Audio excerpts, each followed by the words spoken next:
When I was a kid, I can't remember who told me this, but somebody once told me that stupidity is making mistakes, not learning from it. Intelligence is making mistakes and learning from it.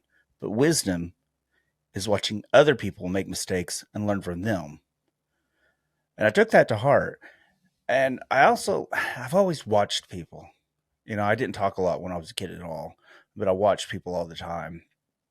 And I realized the intelligent ones, the smart kids, were the ones that were always asking questions that would annoy the piss out of the teacher because it'd keep the conversation going or something. They didn't want to go anymore. I didn't realize people actually hated learning. Um, but the ones that were smart were the ones that asked the questions. So I learned pretty quickly. If you want to get intelligent, ask questions. Constantly question things. That's how you get the answers. And don't believe every answer you get. Research things. I mean, you can't, just because somebody tells you the answer and you even trust them, doesn't mean the answer is real. I mean, the right answer. Not necessarily saying they're lying, but they might have gotten it from a source that wasn't the right source. Uh, I'm leading into this to say, over the past few years, especially, as a society as a whole, we should have learned to ask questions, to not just trust things. And we live in a system that no matter what side of the fence you're on, you say don't trust the government. You realize after thousands of millennia of years not to trust the government. I mean, absolute power corrupts absolutely, which has got me really confused. How come people will say that, but then they will judge you and get mad if you question anything about their belief system? I don't understand it, but I do, which kind of is contradictory. But I understand why people don't want to question, because they don't want to find out that their whole foundation is broken. They don't want to find out that what they've been believing all this time wasn't true at all.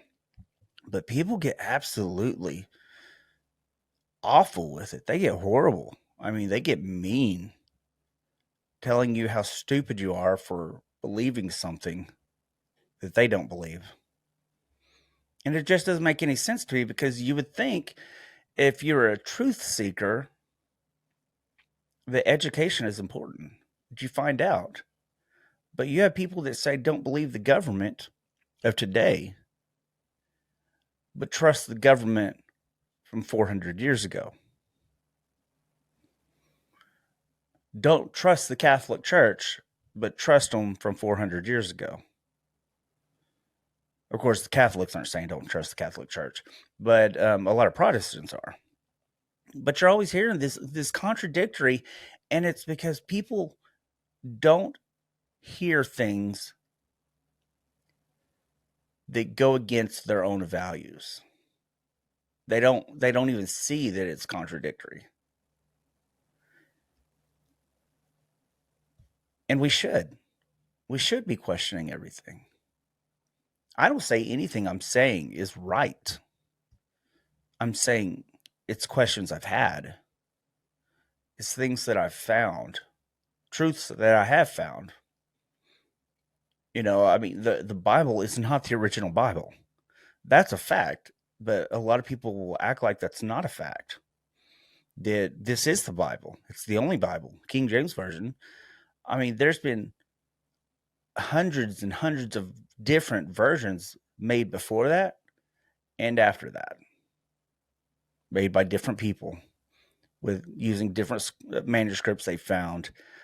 But even then, I mean, you're thinking about all the different translations. I mean, you get into, if you Google a word and use Google Translate it to translate it into another word, and then go from that translate it into another. Let's say you go from English to France, or French to Italian, and then back to English. And it's going to give you a total different word than what you originally started with. And yet people have so much faith in this, whatever it is. And I'm not saying it's wrong. But what I am saying is wrong is getting mad at people because they don't. Or trying to convince people that your faith is number one and flat out lying or telling untruths or omitting facts to say that you're right.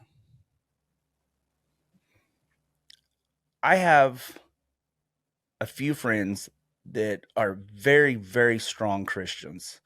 I mean, very devout. And they know what my beliefs are, like all of them. And they've never told me I was wrong. And I asked them. The ironic part of this, 4 of the 5 people are doctors.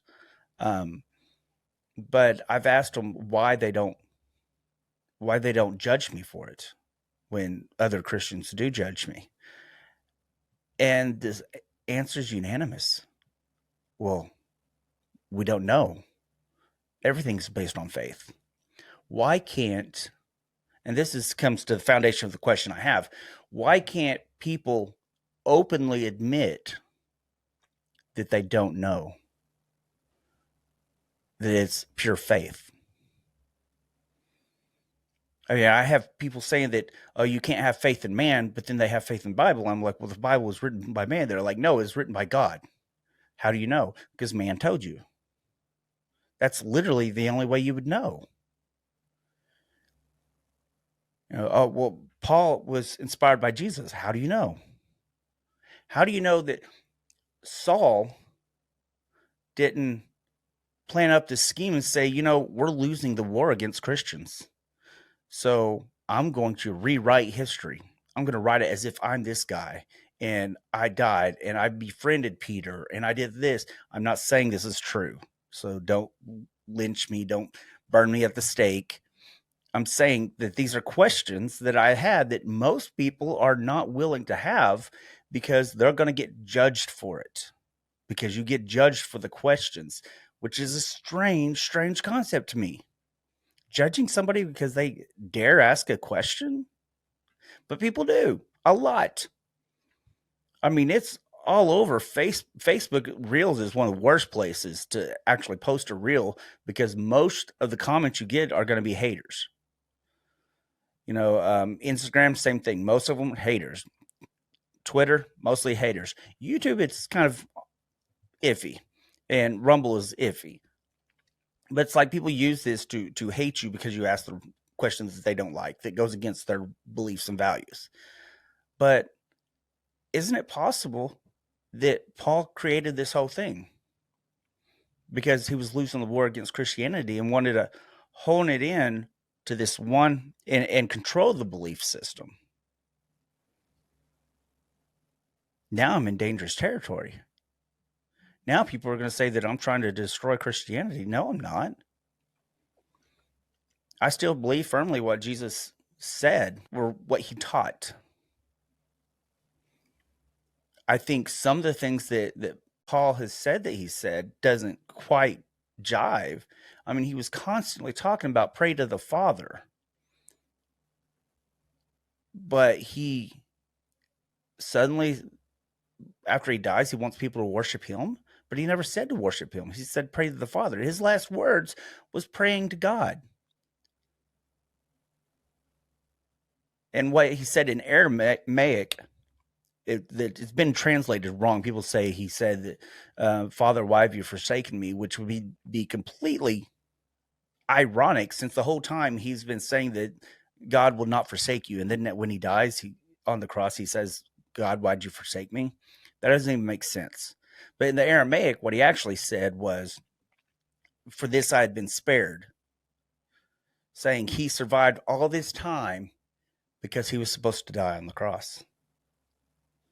And he still prayed to the Father to forgive the very people that were crucifying him. The Jews that were crucifying a Jew, which people keep forgetting. There are things that don't make sense, and you can't make it make sense, but people try to make it make sense.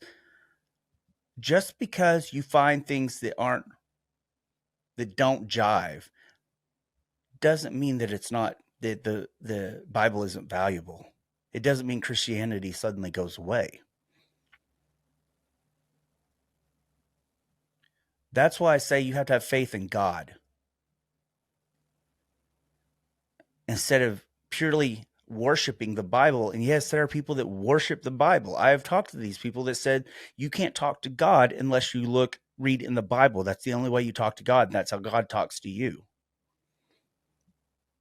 But most of the writings isn't God talking at all. It's actually like Paul writing to the church of somewhere else. That's not God. That's Paul literally talking to another bishop or something, or other disciples, or somebody telling a story of things that had happened. When the Bible is saying that God said, it actually ends with, "Thus saith the Lord." That's when they're saying God said this. But people worship the Bible. And I'm not saying don't use it as a very valuable tool.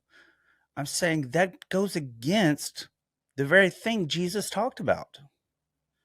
He's always talked about worshiping God, talking to the Father.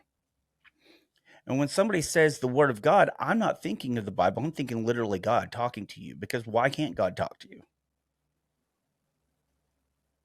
Why is it that Paul and Peter and Daniel and David, all these guys had better access to God than we did? So that means they were better men than we are? I don't think so. I think we have just as much opportunity to speak to the Father. And if you're not Christian, you can not say father. I use the word father, not necessarily he was a boy or a girl, because honestly, God wouldn't need a sex. So that doesn't even make sense. But I use father because it's easier to remember. It's just my indoctrination that brought me up and saying father, him. It's like I call people guy. That doesn't mean I'm necessarily saying it's a guy or a girl. Or when I say, hey, what's up, fellas? Or hey, bud, come here. But people nowadays want to get offended by everything. But where I'm getting at is why? Why can people have so much faith in something as long as they don't ask questions? They don't want people asking questions. That's not faith. You don't have faith in it. You have false faith. You're building a house on sand and praying to God that nothing blows it away. You'll ignore the wind and the waves and everything around it because you don't want it to go away.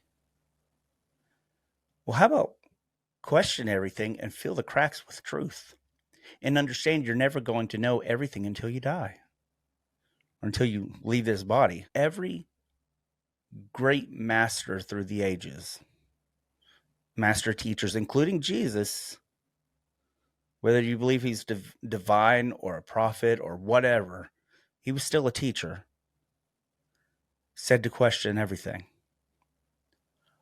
Only dictators told you not to question things. And that's the same thing in life. When the government tells you not to question something, you should probably be questioning it. Let's not be hypocrites. Question everything. And still have faith in your belief system.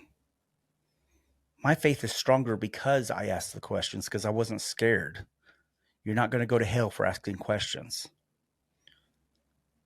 I mean, the Bible even tells you to seek out your own salvation. Stay in peace. Stay in love. Hey guys, I want to personally thank everyone for liking and sharing my videos. If you want to continue to see my content, all you got to do is press that subscribe button and I'll notify you as soon as a new video comes out. I don't get paid for any of this. So if you want to buy some of my merch, like my shirts, like Jesus is a Badass or my Don't Be a Dick shirt, you can easily go to my merch store, which is at SOGtv.org, which I will have it in the description at every video. So push that. Go buy yourself a shirt. I appreciate it. Have a blessed day, and I will see you at the next episode. Thank you.